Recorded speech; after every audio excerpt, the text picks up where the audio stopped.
2 Minute Drill Podcast. I'm Jim Monahan along with that guy, Chris Swendeman. And Swendeman, for you Yankee fans, time is running out. The clock is ticking on the Yankees. I don't know how you're feeling these days, but tick, tick, tick, tick, tick, my friend. You know, I still feel good overall about the team. We had breaking news just before we started to record tonight. Max Fried back to the IL, and they'll be getting Rodon back this week. But it it's I don't feel warm and fuzzy. Put it that way. There's no real hard timetable or any timetable for that matter on Judge. Stanton is apparently learning how to run bases all over it again and introduce his feet to the bases. Whatever Boone said about that last week. I don't know how to feel about this team. I mean, they find ways to win without the full team. So in a way, I feel good about that. But overall, you just have to wonder, even if they get in, what are they going to do if they don't get Judge and Stanton back in a good amount of time to get them reps before the playoffs start? And it's no lock that either one are ready because nobody's given a timetable to say, well, they're gonna hit this benchmark by here. Then they're gonna get into games, by the first week of September. So that'll give them a couple weeks. I just don't know what to think about this team at this point. Well, before we get into all that, because there is a lot to discuss, I did want to revisit what we had spoken about last week, and that was the Anthony Volpe situation. Mm-hmm. And we got a lot of comments We did. on last week's show, and a lot of people are very angry at Anthony Volpe. And again, I will say this, uh, I'll die on this hill. It's not Volpe's fault that he was rushed by the Yankees. It's not Volpe's fault that he was a first round pick. It's not Volpe's fault the way the team developed him. You want to take a look at what's been happening since the move down to Scranton. Maybe somebody in the front office was listening because after playing shortstop 2 of the first 3 games, in the remaining 7 games since, he's been at second base. He made an error in the very first game and he settled down. So I think this is a very smart move. They're going to get him comfortable at another position, and maybe he can come back up later in the season, September call-ups, whatever, and make an impact on the team. Is he hitting? Sort of. He's not, setting any Right. records on fire, to be sure. In the 9 games that he's been down there, his batting average is about 243, on base percentage 263, slugging is a 514. He's got a couple of extra base hits, I think 2 doubles and 2 home runs. I'm not real concerned about his hitting. I'm more concerned with him developing at second base. And there were a lot of people who were saying, well, he's not a major league player. And I would refute that. And we talked about this last week. Yes, there are a lot of mistakes that this kid has made, not all of them his fault. And I would point out that when Aaron Judge, your captain, was dropping a routine fly ball against the Dodgers in the World Series, when Garrett Cole, your ace, failed to cover first on a routine ground ball in the World Series against the Dodgers, while that was going on, Anthony Volpe hit a grand slam. So let's at least cut the kid Right. a little bit of slack. He's only 25. They're making some progress with him, I think, at second base. And in the long run, I think this helps Volpe, and I think it helps the team. Absolutely. And a few comments, more than a few comments that I read last week on the video had to deal with dealing Volpe away. And he needs a fresh start. And we've said that multiple times on this platform. He Could I see him in a Minnesota or a Kansas City, or we've said St. Louis, teams that it's not the bright spotlight of New York. Hometown kid, the same position as the captain, Derek Jeter, all these high expectations. And then when you don't live up to it, you know, of course, people are going to be, kind of ticked off, but they're ticked off at the wrong people. They're not ticked off at the Yankees front office. They're not ticked off at Brian Cashman. They're not ticked off at the scouting department that said, no, he's right. He's game ready. Bring him up. They're not, all the people that you said that they should be mad at, they're not. Would a restart somewhere else probably do him a bit of good? Yes, but I think the Yankees are trying to look at it that we send them down, we do the right thing this time. We give it one more shot at a different position, at a position that probably by next year they're going to have a position of need because I don't see them tendering an offer to Jazz, especially the way things are going the last couple months. So maybe you find lightning in the bottle and a good spot for Volpe. He resets, gets his mind right, and you bring him back as your second baseman and redevelop him. But if that doesn't work, I don't know what else you do with him other than to trade him and to see if he gets a fresh start somewhere else where there's not that big spotlight and him being the homegrown Jersey kid, playing for his beloved New York Yankees. Meanwhile, we'll get to this week's topic, and we started off talking about this. The clock is ticking on the Yankees as the regular season starts to wind down. We've got about 6 weeks left here in the middle of August. You still have no Judge. He's been out since the end of May. You don't know when Stanton's coming back. Bellinger, hopefully in September. Freed down, but Rodon coming back. Right. And Judge at least has started throwing now. He started throwing last week, which Right. is an improvement. Maybe mid-September, and I'm still convinced they'll make the playoffs. I'm not worried about that. They have the pitching Oh, to definitely get through the first round. There's no question about that as well. But in terms of winning a championship, a lot of things have to go well over the next right. 6 weeks for Yankee fans to be even remotely optimistic about their chances. So the one thing I want to say is I want to give Brian Cashman props on one thing. And a lot of Yankee fans have not been addressing this in their vitriol towards the team and their frustration. Cashman did something in the offseason. He went out and got a pitcher from Miami, Ryan Weathers, for little to nothing.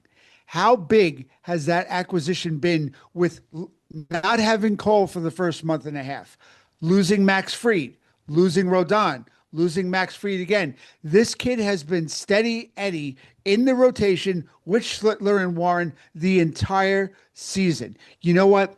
For all the hate people want to throw at Cashman, all the frustration, give him props when he's due. And the Ryan Weathers was a brilliant, brilliant trade by him because you know what? He saw something in him. He needed a little tweak to his arsenal, but it was somebody that they said, you know what? We can work with this kid. Our guys, we can develop this kid into something. And he has been a godsend for this pitching rotation that has been great with Schlittler, with Cole. I get it, but he has been a very, very pleasant surprise for this pitching staff. So as we get headed into September, we'll keep an eye on what happens with Judge. If he continues to improve and starts throwing and swinging a bat and what have you, keep an eye on Stanton. I think Bellinger will be back before those other two, and that'll definitely have an impact on the lineup, which still is in trouble. Even with the addition of George Lombard Jr., who has come up and has played pretty well, even with him coming up in the 11 games that he's been here, the Yankees have a 6-5 record. And one of the reasons Right. for those 5 losses is they're just not hitting. That lineup's not deep enough. And you mentioned guys like Chisholm before. He's one of the problems. Absolutely. He is. I mean, he hasn't played well. And I've talked about it before. Grisham as your leadoff guy is not working. I would even go so far as to say maybe if he keeps hitting and trending to hit well or hit better, I would even try Spencer Jones out of that spot at this point. Just Grisham's not your leadoff guy, and they just keep throwing him out there. Has he had some big hits? Yes. Is he the guy to set the table? No. No. And it's too early to do, we've been just talking about Volpe. It's too early to do it to Lombard this year. No matter how well he progresses this year, and yeah, the eye test, he's a better all-around player maybe than Volpe, but you're not going to put him in the leadoff spot. But I could, for some reason, I don't know why, I see the bright spots with Spencer Jones, and just to try something different at some point, because Grisham just, there's just too much swing and miss in his game. When he gets a hold of it, look out. But he's not a leadoff guy at all. But nobody else is stepping up. So what do you do? Let me change topics just a little bit. We'll stay with the Yankees, but we just lost Tommy John. Yep. recently. And of course, he had penned that heartfelt letter to fans that was published on Old Yep. Timers Day. He just passed away a day or so ago. Given his record and his career, do you think he's a Hall of Fame player? I do. I definitely think between getting near 300 wins, 164 wins after this monumental surgery that he basically was named after him. That footnote alone, I think there are plenty of detractors that I always heard the word compiler and I never understood. You are what your stats say they are. It doesn't matter. Some guys get numbers in X amount of years. Some guys play longer. This guy had groundbreaking surgery, came back and was better than the pitcher he was prior to it, and had more wins after it. So what do you compile? Well, I don't understand the compiling thing. If you're playing and playing well and getting wins, what does it matter how long you play? As if you're still being productive at that position, I just never got that argument. You can make a case for the lack of strikeouts, but I honestly think he should have been a Hall of Fame player a long time ago, and I would have loved to have seen him been able to enjoy that while he was still with us. But even if there was some way to put him in, 100% he should be in. You mentioned strikeouts, and I will reference the great Crash Davis. Strikeouts are fascist. Exactly. They are. I mean, I look at it, and it's a little bit of revisionist history here because when I look at a Hall of Fame player or a guy, and I'm thinking, does he belong in the Hall? The first thing that pops Right. into my head was he a dominant player in his era? And I never thought of Tommy John being dominant, either pre or Right. post surgery. But what I did find him to be was extremely consistent. And you're talking about Yes. a guy, and you referenced this number, 288 wins. That's a number I don't think we're ever going to see 300 wins again. When you think of how pitchers are used these days, Yeah. bullpen games and openers and what have you. And I don't think we're going to see it. So again, it's a little bit of a revision Right. looking back on, hey, this dude, he had 288 wins. He had 164 of them after the surgery, an injury Right. that ended so many other careers. Right. So, in looking back at that, I'm thinking, yeah, he probably belongs in there. He absolutely, and I even want to go as far as using the word trailblazer because it's almost rudimentary. It's almost like you expect pitchers nowadays to have Tommy John surgery. This was groundbreaking what he had done at the time. And when you have a surgery named after you, I think that somehow could find its way to the Major League Baseball Hall of Fame. And with the footnote that he had more wins post surgery. I mean, sometimes the intangibles are worth, giving that extra push that maybe, the K's weren't there, but this is such a groundbreaking piece of history for all these pitchers after him, after 1974 that had it and came back stronger or that were able to pitch again. Guys that lost their major league career before him that didn't have this surgery and were just done, just up and done, couldn't play anymore. He gave life to so many careers that could have been done before they even got started. I mean, we've talked about it. College pitchers, are having the surgery now.